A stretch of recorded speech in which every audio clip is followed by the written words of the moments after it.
Do I Have Prudence? By Sarah Levesque. Prudence is not my strongest suit. In fact, as I write this, it is long after my bedtime on the day the submissions are due.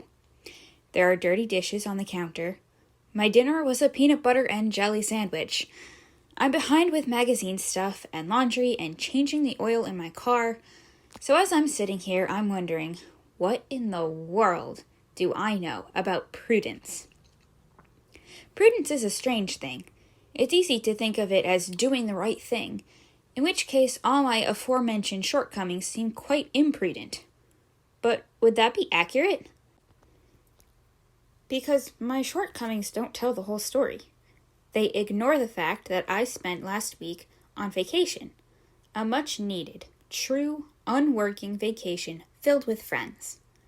They ignore the fact that I went from one job to another today, driving straight to the first after spending the night helping a friend who, due to surgery, is not currently allowed to lift her baby.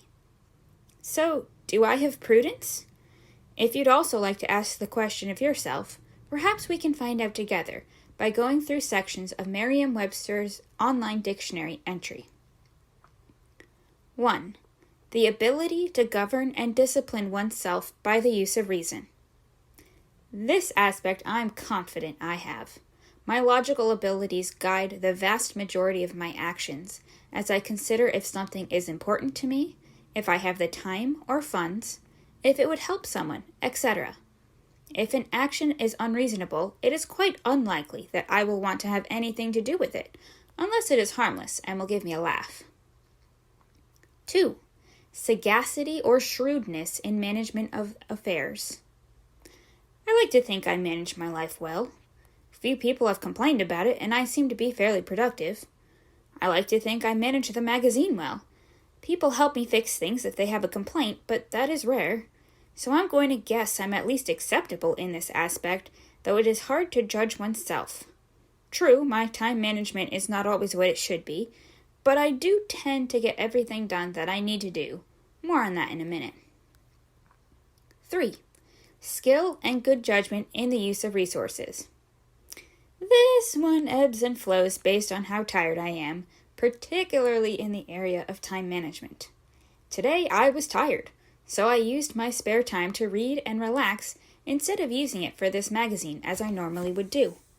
But it is important to have leisure time to reconnect with God, yourself, other people, and nature.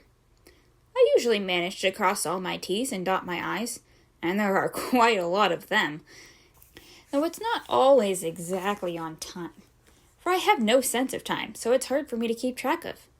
This is part of the reason I'm typing this now, way past my bedtime. The other reason being that one must write when the muse hits. Funds I make sure I spend wisely, though I have been known to spend far too much of my paycheck on used books. But how can buying good books that also happen to be cheap be anything but wise? Browsing the shelves is also leisurely, and if the book's tales and facts point you to God and to virtue, it seems that acquiring such goodness within one's budget cannot be imprudent, for our spiritual needs are more important than the needs the world recognizes. All that being said, I've got my boundaries, and I'm fairly good at keeping them. 4. Caution or circumspection as to danger or risk. This one, well, it would probably depend on who you ask. Those of my friends who are more prone to anxiety might say that I take a lot of risks, while those who are more fearless might think I play it safe, so I think I'm in the middle of the road here. I'm more likely to risk agitating one of my medical conditions than miss any fun, but I do try to take precautions, and I'm not likely to put anyone else in danger. I hope you've learned how much prudence you have. As for me, it seems like I have some, but not to perfection. That being said, can anyone ever have perfect virtue, aside from Jesus and his Holy Mother?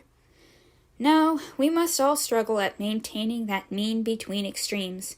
Not too much and not too little, until the day we die. And that's okay. So I'll keep working at it, and I hope you will too. And I'll start by getting ready for bed.